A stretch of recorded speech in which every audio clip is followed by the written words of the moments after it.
नमस्कार, मैं सिमरनजीत सिंह आप सभी का बहुत बहुत स्वागत करता हूं मनी 9 के एक खास शो मनी सेंट्रल में।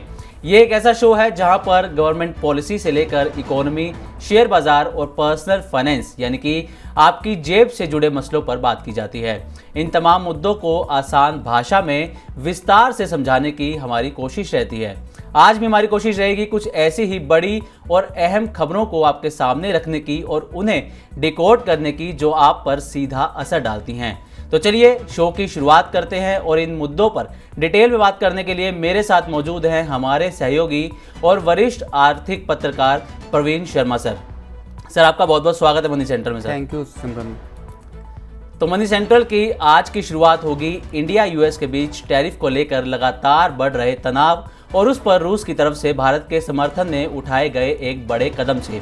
इसके बाद हम बात करेंगे देश के टेलीकॉम सेक्टर से आ रही बड़ी खबर से, जहां जल्द ही 10 से 15% का एक नया टैरिफ हाइक देखने को मिलने वाला है, यानी कि मोबाइल रिचार्ज महंगे होने वाले हैं। और आखिर में बात करेंगे सरकार के जीएसटी 2.0 के प्रस्ताव की और इस पर एसबीआई रिसर्च की तरफ से जारी की गई लेटेस्ट रिपोर्ट की।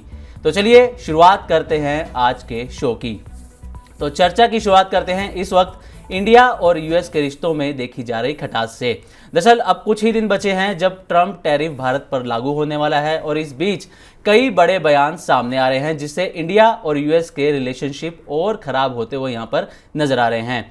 अमेरिका ने भारत पर आरोप लगाया है कि भारतीय रिफाइनर या फिर यूं कहें कि जो भारतीय अरबपति हैं, जो रईस हैं, वो सस्ते रूसी कच्चे तेल को खरीदकर उसे प्रोसेस कर यूरोप जैसे देशों को बेचकर 16 अरब डॉलर का एक्स्ट्रा मुनाफा कमा रहे हैं। अमेरिकी ट्रेजरी सेक्रेटरी स्कॉट बेसेंट ने इसे आर्बिट्राज और प्रॉफिटरिंग बताया है। वहीं दूसरी तरफ white house press secretary Karoline लिविट का कहना है कि अमेरिकी राष्ट्रपति डोनाल्ड ट्रंप ने भारत पर प्रतिबंध लगाए हैं ताकि रूस यूक्रेन युद्ध खत्म किया जा सके। लेकिन इस बीच भारत का साथ देते हुए रशियन डिप्लोमेट रोमन बाबुश्किन ने कहा कि अमेरिकी दबाव के बीच भारत अपने एक्सपोर्ट के लिए रूस पर भरोसा कर सकता है।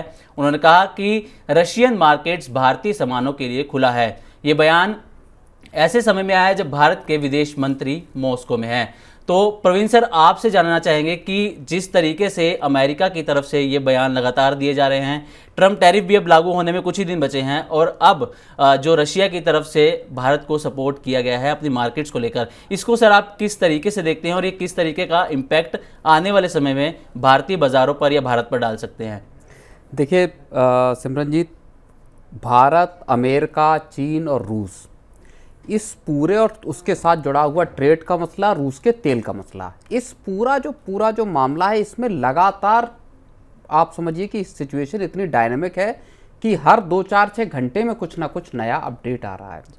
अब अगर हम पिछले 24 घंटे को देखें, अभी 2 दिन के दौरे पे वेंग यी भारत में थे, चाइना के फॉरेन मिनिस्टर वेंग यी जब भारत में थे, उनके जाने से पहले ही जो भारत के विदेश मंत्री थे एस जयशंकर, वो मॉस्को पहुंच गए और वेंग यी की प्रधानमंत्री मोदी के साथ भी मुलाकात हुई। इस पूरे घटनाक्रम के बीच अमेरिका से 3 बड़ी खबरें, 3 बड़े बयान आए हैं। एक, और उसको अगर आप समराइज करके देखेंगे अगर आप उसे, तो सीधे तौर पर भारत को जो एक तरह से डराने की, एक तरह से धमकी देने की कोशिशें वहाँ पे हमको नज़र आती हैं। एक बयान ट्रेजरी सेक्रेटरी का आया जो आपके बेसेंट हैं, स्कॉट बेसेंट हैं, उनका। फिर प्रेस सेक्रेटरी जो कैरोलिना लेविट हैं, उनका भी जो प्रेस ब्रीफिंग है वहाँ उन्होंने एक बयान दिया। और तीसरा बड़ा बयान आया जो डोनाल्ड ट्रंप के जो ट्रेड एडवाइज़र हैं पीटर नवारो, उनका। तीनों में अलग अलग बातें कही गई। जो ट्रेजरी सेक्रेटरी हैं स्कॉट बेसेंट, उन्होंने एक इंटरव्यू में ये बोला कि भारत और भारत के जो अरबपति हैं वो, उन्होंने एक तरह से रूस और यूक्रेन की जंग को एक मौके के तौर पर लिया है और इस पूरे मामले में जो तेल की खरीदारी भारत के जो अमीर हैं उन्होंने की और उसमें 16 अरब डॉलर से ज़्यादा की उन्होंने कमाई यहाँ पे की। उन्होंने ये भी कहा कि रूस यूक्रेन जंग से पहले 1% का भारत और रूस का जो तेल इंपोर्ट था भारत का, वो बढ़ के अब 42% के आसपास पहुंच गया। तो एक तरह से वो ये कह रहे हैं कि इंडिया जो रशिया की जो वॉर मशीन है उसको फंड कर रहा है, और ये बात बार बार ट्रंप भी इस बात को दोहरा चुके हैं। इसके बाद कैरोलिना लेविट का एक बड़ा बयान आया जो बेहद अहम है, जहां उन्होंने कहा कि अमेरिका भारत पर सैंक्शंस लगा रहा है। अब ये सैंक्शंस किस शक्ल में है, इसका कोई खुलासा, इसका कोई ब्यौरा नहीं है। हालांकि इससे ठीक पहले ट्रंप ने 25% एडिशनल टैरिफ लगाई और ओवरऑल अगर हम भारत पर देखें तो 50% टैरिफ की बात आ जाती है वहां पे। तीसरी बात जो कही है वो भी बेहद अहम है, जो कि ट्रेड एडवाइज़र हैं, जो अमेरिकी राष्ट्रपति को पूरे के पूरे ट्रेड मसलों पे एक तरह से सलाह देने वाले शख्स हैं, पीटर नवारो। उन्होंने एक बड़ी बात कही। उन्होंने कहा कि भारत अगर अमेरिका का स्ट्रेटेजिक पार्टनर बनना चाहता है तो उसको उस तरह के एक्शंस लेने होंगे, उस तरह से कामकाज करना पड़ेगा। यानी सीधे तौर पर वो कह रहे हैं कि अमेरिका के साथ अगर आप कम टैरिफ चाहते हैं, अगर आप अमेरिका के स्ट्रेटेजिक पार्टनर बनना चाहते हैं तो आपको अमेरिका के हिसाब से चलना होगा। ये 3 बड़े आर्म ट्विस्टिंग एक्टिविटीज़ एक तरह से मैं इनको देखता हूँ भारत को डराने की, और ख़ासतौर पर ऐसे वक्त पे आई जबकि भारत और चीन क्लोज आते हुए दिखाई दे रहे हैं। भारत और रूस के संबंध लगातार मजबूत हुए हैं, जिसमें आपका जो रोमन बाबुश्किन है, जो चार्ज डी अफेयर्स हैं, उनका जो एक बड़ा बयान आया है और वो एक तरह से भारत की चिंताओं को उन्होंने दूर करने की कोशिश की। उन्होंने कहा कि भारत को घबराना नहीं चाहिए, अगर अमेरिका आपका सामान नहीं ले रहा तो हम आपका सामान लेने के लिए तैयार है, रूस तैयार है। भारत को, रूस से जो तेल खरीद रहा है भारत, उसमें भारत को किसी तरह की परेशान होने की ज़रूरत नहीं है या उसको हॉल्ट करने की ज़रूरत नहीं है। खबर इसके साथ ये भी है कि भारत की जो कंपनियां हैं, ऑयल मार्केटिंग कंपनियां, उन्होंने रूस से तेल लेना बंद नहीं किया, यानी रशियन ऑयल इंपोर्ट स्टेबल बना हुआ है सिमरनजीत जी। तो फिलहाल ये हालात है, 24 घंटे में बड़ी तेजी से चीज़ें बदलती हुई दिखाई दे रही हैं जी। तो प्रवीण जी, ये तो बात हो गई कि जो अमेरिका की तरफ से लगातार जो बयान दिए जा रहे हैं, जिस तरीके से रशिया ने अभी जो ये सपोर्ट किया है, लेकिन इस बीच जो एक पॉजिटिव चीज़ यहाँ पर देखने को मिल रही है कि इंडिया और चाइना के जो रिलेशन है वो यहाँ पर अच्छे होते हुए नज़र आ रहे हैं, क्योंकि चाइना ने जो रेयर अर्थ का जो एक्सपोर्ट है उस पर भी जो बैन था वो हटा लिया है। तो ये दोनों देशों के बीच में रिलेशन अच्छे हो रहे हैं। इससे अमेरिका के लिए क्या संकेत जाता है और भारत के लिए आने वाले समय के लिए ये किस तरीके से एक पॉजिटिव स्टेप हो सकता है? नहीं, देखिए, चीन और भारत जो कि 2020 से एक मैं कहूँगा लॉगर हेड में फंसे हुए थे, एक लड़ाई जैसे हालात थे। आपको लद्दाख सेक्टर की अगर हम बात करें, दोनों देशों में जंग जैसे हालात पैदा हुए, डी एस्केलेशन को लेके मसला अटका हुआ है, कई चरणों में बातचीत हो चुकी है। अब जब अमेरिका ने भारत पर बड़े टैरिफ लगा दिए और चीन ऑलरेडी 30% टैरिफ की जद में है अमेरिका के, ऐसे वक्त पे भारत और चीन एक तरह से क्लोज आते हुए नज़र आ रहे हैं। अभी कुछ वक्त बाद एससीओ की बैठक होगी, उसमें माना जा रहा है कि प्रधानमंत्री मोदी जाएंगे और जो शी जिनपिंग हैं, जो प्रेसिडेंट हैं चाइना के, उनके साथ उनकी मुलाकात होगी। वैंग यी इंडिया भी आए, 2 दिन का दौरा था उनका, जो फॉरेन मिनिस्टर हैं। उनके साथ एक बड़ा मसला जो भारत का और चीन का फंसा हुआ था वो निकलता हुआ दिखाई दिया। यहाँ पे 3 बड़ी चीज़ें थी। एक था फर्टिलाइज़र का रेस्ट्रिक्शन। चीन ने जब से पिछले कुछ वक्त से, आप कहें कि 1 साल के लगभग का वक्त हो गया, फर्टिलाइज़र की सप्लाई इंडिया को एक तरह से रोक दी थी। पूरे के पूरे एग्री सेक्टर के लिए वो नेगेटिव खबर थी। उसके साथ रेयर अर्थ मिनरल्स को पूरी दुनिया को सप्लाई चीन ने रोक दिया, जिसमें रेयर अर्थ मैग्नेट्स भी हैं। ऑटो सेक्टर के लिए, ऑटो इंडस्ट्री के लिए एक वो बड़ा झटका था, खासतौर पर अगर हम ईवी की बात करें। और तीसरी चीज़ थी जो टनल बोरिंग मशीन्स जो हैं उनकी आपूर्ति, उनकी सप्लाई रुकी थी। ये तीनों चीज़ें अब चाइना ने बहाल कर दी हैं भारत को। रेयर अर्थ मैग्नेट्स जो हैं उनकी सप्लाई और बाकी सारी चीज़ें या फर्टिलाइजर्स की सप्लाई जो है वो रिस्टोर हो गई है।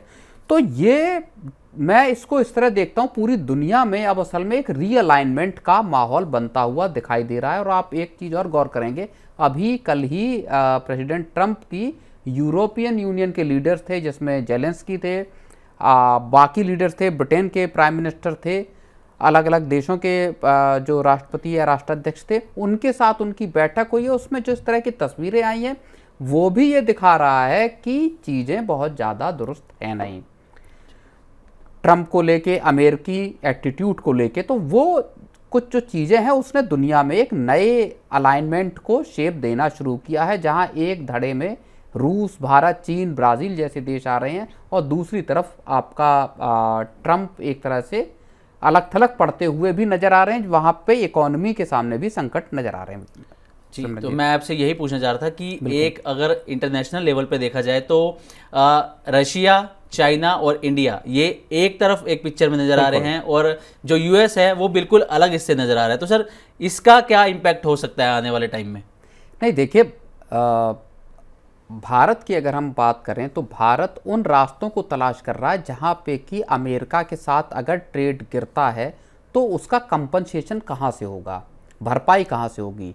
और इसमें केवल भारत, रूस, चीन शामिल नहीं है, इसमें ब्राज़ील भी शामिल है। बड़ी इकोनॉमी है, इमर्जिंग इकोनॉमी है।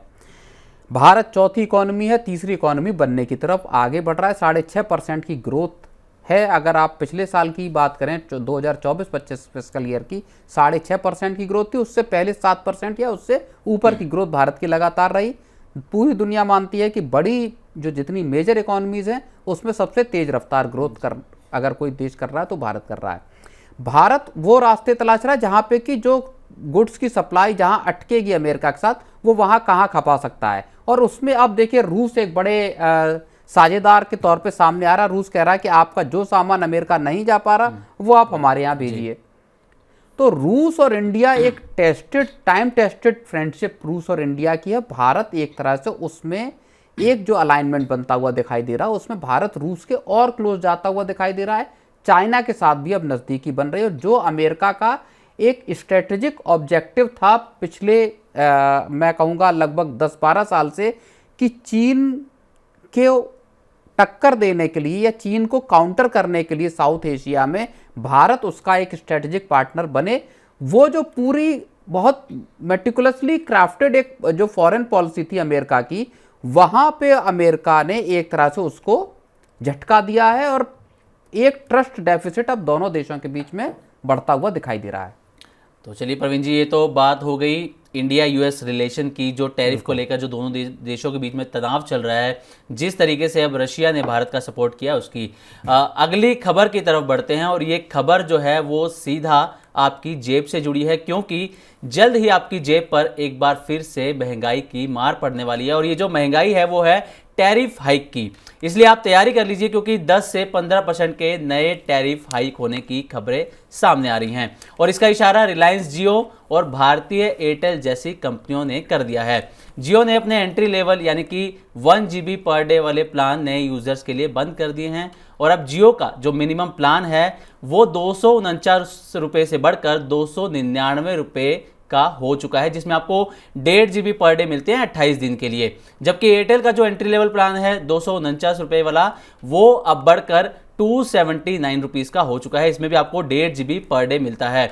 इसका सीधा मतलब है कि मिनिमम टैरिफ बढ़ा दिया गया है। इंडस्ट्री एक्सपर्ट जो हैं वो भी ये मान रहे हैं कि ये जो कदम है वो 10 से 15% तक की नए टैरिफ हाइक का रास्ता साफ करता है, जो नवंबर से दिसंबर में हो सकता है। और सिर्फ जियो या एयरटेल जैसी बड़ी कंपनियां नहीं, बल्कि अगर वोडाफोन आइडिया की भी अगर हम बात करें, जो इस वक्त भारी कर्ज में डूबी हुई है, वो भी इस राह पर चल रही है। कंपनी ने मुंबई में 299 रुपये वाला जो उसका 1.5 GB पर डे का प्लान था 5G का, वो वापस ले लिया है और धीरे धीरे बाकी शहरों में भी इसे हटाने की बात जो है वो वोडाफोन आइडिया ने की है। तो प्रवीण सर, इस महंगाई को आप कैसे देखते हैं? क्योंकि एंट्री लेवल प्लान था, बहुत बड़े संख्या में यूजर्स थे जो इस प्लान को इस्तेमाल करते थे, लेकिन अब एंट्री लेवल प्लान ही बंद कर दिया गया है। तो अब जो उनको ज़्यादा पैसा चुकाना होगा पर डे के लिए, हालांकि उसमें जो डेटा ज़्यादा मिलेगा, लेकिन जो पर डे का जो प्लान आता था 249 का, उसके लिए अब 300 रुपये तक उनको चुकाने होंगे। तो इसको सर आप कैसे देखते हैं? और जो टैरिफ हाइक की बात की जा रही है 10 से 15% की, हालांकि पिछले साल जुलाई में भी 25% तक के टैरिफ हाइक इन कंपनियों ने किए थे, जिसके बाद जो यूजर्स थे वो BSNL की तरफ भी जा रहे थे। तो सर अगर ये दोबारा से 1-1.5 साल में दोबारा से 10 से 15% की हाइक होती है तो इसका क्या इम्पैक्ट पड़ेगा यूजर्स पर? नहीं, देखिए, सीधे तौर पर फेस्टिव सीजन की शुरुआत से होने के ठीक पहले ग्राहकों पर ये एक बड़ी आफत है जी। अब आप इसका जो कैचमेंट एरिया है, यानी सबसे ज़्यादा इम्पैक्ट इसका पड़ने वाला किन पे है? ₹249 या ₹250 को अगर आप मान लीजिए, तो वो बिल्कुल बेसिक तबका है जो फ़ोन को रखता है, और उसको डेटा का यूज़ कितना करते हैं कितना नहीं वो अलग बात है। लेकिन जिनको फ़ोन रखना पड़ता है इस मजबूरी में, जहाँ पे उनके OTP आते हैं, जहाँ पे उनके आधार के नंबर लिंक्ड हैं, जहाँ पे उनको DBT मिल रही है, जो डायरेक्ट बेनिफिट ट्रांसफ़र है, जो सरकार की स्कीमें हैं, उसके लिए आपको एक मोबाइल फ़ोन जो रखना पड़ रहा है, गरीब तबका है, उसको आप सीधे सीधे ₹50 का एक बर्डन आपने बढ़ा दिया ठीक फेस्टिव सीजन से पहले। अब इसको आप एक और पहलू से देखिए, बहुत सारे लोग ऐसे हैं जिनके यहाँ 2, 3, 4 या 5 फ़ोन हैं। ज़्यादातर फैमिलीज़ में इस तरह के हैं, 5 लोगों की फैमिली है तो आपको 2 या 3 फ़ोन मिलेंगे। बहुत सारे लोग सेकेंडरी फ़ोन अपने पास रखते हैं, एक फ़ोन आपके पास है, एक फ़ोन और आप रखते हैं अपने पास, या 2 सिम एक फ़ोन में रखते हैं। अब अगर आपको, और डेटा की आपको उतनी ज़रूरत नहीं है, मान लीजिए किसी को 1 GB डेटा भी बमुश्किल इस्तेमाल कर पाते हैं, बहुत सारे लोगों के घर पे वाईफाई होगा, तो ऐसे लोगों पे आपने 1.5 GB, कहने के लिए आपने 1.5 GB डेटा दे दिया कि भाई आपको आधा GB डेटा हर दिन हम ज़्यादा दे रहे हैं, लेकिन हो सकता है लोगों को ज़रूरत ही ना हो। तो गरीब तबके को, या आम जो बिल्कुल बेसिक एमिनिटीज़ वाला तबका है, आप उसका जो परचेज कॉस्ट है या उसकी जो लिविंग कॉस्ट है इन टर्म्स ऑफ आपका मोबाइल फ़ोन यूसेज, वो आप धीरे धीरे बढ़ा रहे हैं। पहले असल में जो बात आ रही थी वो ये बात आ रही थी कि मोबाइल फ़ोन किराए बढ़ेंगे, इस बात का तो जिक्र आप समझिए अलग अलग एनालिस्ट पिछले कई महीनों से कर रहे हैं कि इस साल के आखिर में मोबाइल फ़ोन के किराए बढ़ेंगे, रिचार्ज महंगा और ये सारी चीज़ें। लेकिन तब कहा यह जा रहा था कि जो ज़्यादा पेइंग कैपेसिटी जिनकी है उनके लिए ये रिचार्ज महंगे होंगे, यानी जो 350, 400, ₹500 वाला पैक यूज़ करते हैं उनके कीमतों को बढ़ाया जाएगा। बेसिक जो लोग हैं उनके लिए रिचार्ज के रेट्स महंगे नहीं किए जाएंगे। लेकिन अब ये जो झटका दिया है ये वाकई में एक चिंताजनक है और आम लोगों की परेशानी को बढ़ाने वाला है। अब मसला इसमें एक और भी जुड़ा हुआ, पूरा जो मोबाइल कंपनियां जो काम कर रही हैं वो पूरा का पूरा काम कर रही हैं आपका आरपू के हिसाब से। कंपनियों को अपने आरपू को बढ़ाने की एक जद्दोजहद है, उसको उसके हिसाब से वो चल रही हैं। और जितने एनालिस्ट हैं या जो बाकी जो एक्सपर्ट्स हैं उनका ये कहना है कि इस कदम से एक बार फिर कंपनियों को आरपू को अपने को बढ़ाने में मदद मिलेगी। ठीक है। एयरटेल और जियो जैसी जो बड़ी कंपनियां हैं जिनके काफ़ी बड़ी संख्या में यूज़र्स हैं, वो ये स्टेप ले रही है, एंट्री लेवल के प्लान बंद कर रही हैं, समझ में आता है। लेकिन वोडाफोन आइडिया जो इस वक्त 2 लाख करोड़ रुपए से ज़्यादा का जिसके ऊपर कर्ज है, वो भी ये स्टेप ले रही है। पिछले साल भी उन्होंने भी टैरिफ हाइक जब हुआ था तो वोडाफोन आइडिया ने भी रिचार्ज महंगे किए थे, लेकिन उसके बाद उनके जो कस्टमर बेस था, जो सब्सक्राइबर्स थे, उनकी संख्या में भारी गिरावट देखी गई थी और अब भी लगातार उसमें गिरावट जारी है। लेकिन इसके बावजूद वोडाफोन आइडिया जैसी कंपनी ऐसा स्टेप उठा रही है, क्या उसके लिए ये स्टेप सही रहेगा वोडाफोन आइडिया के लिए? नहीं, देखिए, एक बात तो ये समझिए कि एक दौर था जब टेलीकॉम सेक्टर में प्राइस वॉर हुआ करती थी, जब कंपनियां मुश्किल वक्त में होते हुए भी कीमतों को या रिचार्ज को कम करती थी ताकि उनके ग्राहकों की संख्या बढ़े। कस्टमर एक्विजिशन ज़्यादा बड़ा मसला था तब, और उसमें एक गला काट होड़ थी कि कौन कितने सस्ते दाम पे प्लान बेच सके। अब उस दौर से पूरा का पूरा टेलीकॉम सेक्टर बाहर निकल आया है। अब वो गलाकाट जो कंपटीशन था, प्राइस वॉर थी, वो सब खत्म हो गया। अब एक कंपनी दाम बढ़ाती है, दूसरी उसके साथ बढ़ाती है, तीसरी भी उसके साथ बढ़ाती है। और ये चीज़ हमने देखी है कि पिछले कुछ महीनों में अगर आप देखेंगे तो लगातार जो यूजर बेस है या यूजर एडिशन है वो लगातार स्ट्रॉन्ग रहा है, खासतौर पर जियो के लिए, खासतौर पर एयरटेल के लिए। वोडाफोन लैगार्ड है क्योंकि उसके सामने दूसरी दिक्कतें हैं जो आपने बताया, 2 लाख करोड़ का कर्ज है, AGR ड्यूज लंबे चौड़े हैं, बैंकों से कर्ज मिल नहीं रहा। लेकिन वोडाफोन भी इस कतार में आगे खड़ी क्योंकि उसको भी अल्टीमेटली अपना आरपू बढ़ाना है। जब तक, और आरपू को अगर आप देखेंगे सबसे ऊपर 250 के आरपू के साथ एयरटेल है, उसके बाद जियो का नंबर आता है, सबसे पीछे खड़ी हुई है आपकी वोडाफोन आइडिया। तो वोडाफोन आइडिया को दरअसल अपने आरपू को बढ़ाना है, तभी आप इस पूरे बिजनेस में सर्वाइव कर पाएंगे। तो जो प्राइस वॉर का दौर अब चला गया है, एक चीज जरूर दिखाई दे सकती है, वो ये है कि इस पूरे के पूरे जो फिर से जो किराए बढ़ाए गए हैं, इसका असर ये हो सकता है कि कुछ ग्राहक छिटक कर बीएसएनएल के पास जाने की कोशिश करें, लेकिन क्या बीएसएनएल वो उस लेवल पे सर्विसेज दे पाएगा, ये एक बड़ा सवाल है। जी, बीएसएनएल की आपने बात करी तो पिछले साल जैसा कि अभी हमने जिक्र भी किया कि जब 2024 जुलाई में टैरिफ हाइक हुआ था 25% का, तो उसके बाद बीएसएनएल के पास भारी संख्या में जो है वो यूज़र्स पहुंचे थे। अगर हम लास्ट अगस्त, सितंबर और जुलाई का भी अगर डेटा देखें तो बीएसएनएल के यूज़र बेस में काफ़ी यहाँ पर ग्रोथ देखने को मिली थी, लेकिन उसके बाद जो यूज़र थे उनको वो सारी फैसिलिटीज़ नहीं मिली वहाँ पर, या डेटा की वो स्पीड नहीं मिली जो उनको एयरटेल और जियो जैसी कंपनियों में मिल रही थी। और अगर देखा जाए तो ज्योतिरादित्य सिंधिया ने हाल ही में कहा था कि बीएसएनएल ने काफ़ी सालों बाद अभी कंपनी ने थोड़ा प्रॉफिट भी दर्ज किया था, लेकिन अभी भी जो बीएसएनएल का 4G है या 5G है वो स्पीड नहीं पकड़ पाया है जो जियो और एयरटेल जैसी कंपनियां यूजर्स को दे रही हैं। तो इसमें क्या बीएसएनएल ऐसे में अगर कस्टमर उसके पास आते हैं, यूजर्स आते हैं, तो क्या वो उनको सस्टेन कर पाएगी, क्या अच्छी फैसिलिटीज़ और दे पाएगी बीएसएनएल? नहीं, देखिए, सरकार अपनी तरफ से बजट में भी, इस बार भी बजट में बीएसएनएल के लिए प्रावधान किए गए हैं। सरकार का एक प्लान ये भी है कि एमटीएनएल का पूरा धंधा जो है वो बीएसएनएल में ट्रांसफ़र कर दिया जाए। 4G और 5G को लाने की कोशिशें कर रही है टीसीएस या दूसरी कंपनियों के साथ टाई अप करके कोशिशें की जा रही, लेकिन सर्विसेज की क्वालिटी और एक बेहतर ऑर्गेनाइजेशन जब तक बीएसएनएल नहीं बनेगा तब तक वो इस मार्केट में जियो और एयरटेल को compete नहीं कर पाएगी। ये एक बड़ी चुनौती है बीएसएनएल के सामने। ठीक है, तो अगली खबर की तरफ सर बढ़ते हैं, और ये भी जो खबर है वो भी जेब पर एक बड़ा असर डालने वाली है, क्योंकि हाल ही में केंद्र सरकार की तरफ से जीएसटी 2.0 का प्रस्ताव रखा गया है, जिसमें सिर्फ 2 मेन स्लैब यानी कि 5% और 18% रखने की बात की गई है। ज़रूरी सामान जैसे कि खाने की चीज़ों और कपड़ों पर जीएसटी 12% से घटकर 5% होने की संभावना यहाँ पर जताई जा रही है। वहीं पर पान मसाला और तंबाकू जैसे जो डीमेरिट सामान हैं इन पर 40% तक टैक्स लगाने की बात भी कही गई है। लेकिन अब इस पर एसबीआई रिसर्च की एक लेटेस्ट रिपोर्ट आई है। रिपोर्ट के अनुसार इससे सरकार को रेवेन्यू के मोर्चे पर सालाना करीब 85,000 करोड़ रुपए का नुकसान हो सकता है, लेकिन कंजम्पशन में 1.98 लाख करोड़ यानी कि करीब करीब 2 लाख करोड़ की यहां पर बढ़ोतरी होती हुई नजर आएगी। ये जीडीपी में लगभग 0.6% की एक्स्ट्रा ग्रोथ के बराबर है। तो कुल मिलाकर ये सुधार टैक्स स्ट्रक्चर को इजी बनाएगा, कंजम्पशन बढ़ाएगा और महंगाई कंट्रोल करेगा, ऐसा कहा जा रहा है। लेकिन राज्यों और केंद्र सरकारों के लिए रेवेन्यू को बैलेंस करना यहाँ पर कितना चुनौतीपूर्ण होगा सर, ये आपसे हम जानना चाहेंगे। नहीं, चुनौती सरकार के सामने है। सरकार के सामने इस वजह से चुनौती बड़ी है क्योंकि सरकार ने एक साथ आपको 3 बड़े चीज़ें दी हैं। पहली चीज़ फरवरी में हुई थी जब सरकार ने 12 लाख रुपए तक की आपकी कमाई को टैक्स फ्री किया। उसके बाद सरकार ने 8वें वेतन आयोग का ऐलान किया, वो हालांकि जनवरी में कर दिया था, उसके बाद फरवरी में टैक्स छूट दी गई।